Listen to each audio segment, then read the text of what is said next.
खाना फ़रंग ईरान हैदराबाद तरफ़ां हिकु ॾींहं जो अहम मौज़ूआती सेमिनार। रिपोर्ट मंज़ूर कालरो। खाना फ़रंग इस्लामी जमहूरिया ईरान हैदराबाद जे प्लेटफॉर्म तां वक़्त ब वक़्त इल्मी, अदबी ऐं सक़ाफ़ती प्रोग्रामनि जा इंतज़ाम थींदा रहनि था। इन मुनासिबत सां अॼोको programme family challenges in today's society बाबति जे अहम मौज़ू प्रॉब्लम्स एंड सॉल्यूशन ते हिकु ॾींहं जो सेमिनार मक़ामी हाल में कयो वियो।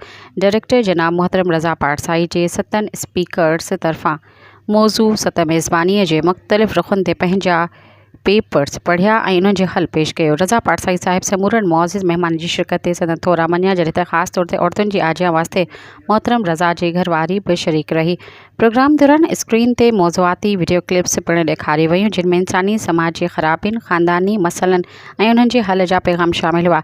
महिमाननि खे ख़ुशि आमदीद लाइ सैयद ज़ाहिद हुसैन काज़मी पंहिंजा फ़राइज़ बख़ूबी अदा कया। मोहतरमा मासूमा मुसवी स्टेज सेक्रेटरी जा फ़र्ज़ अदा कया ऐं आख़िर में डायरेक्टर खाना फ़रंग रज़ा पारसाई तरफ़ां स्पीकर्स के शील्डूं पेश कई वयूं। शरीक महिमाननि खे रिफ्रेशमेंट ऐं लंच जा बहितरीन इंतज़ाम कया विया हुआ। मीडिया जा केतिरा ई सहाफ़ी प्रोग्राम जी कवरेज कंदे ॾिसण में आया। औरतुनि, नौजवाननि, उस्तादनि, शागिर्दनि, शागिर्दियाणियुनि ऐं बुज़ुर्गनि जो काफ़ी तादाद में सेमिनार में शिरकत रही। पंहिंजे इल्मी मालूमात वाधारो कंदे पारसा साहिब जो शुक्रिया अदा कंदे चयो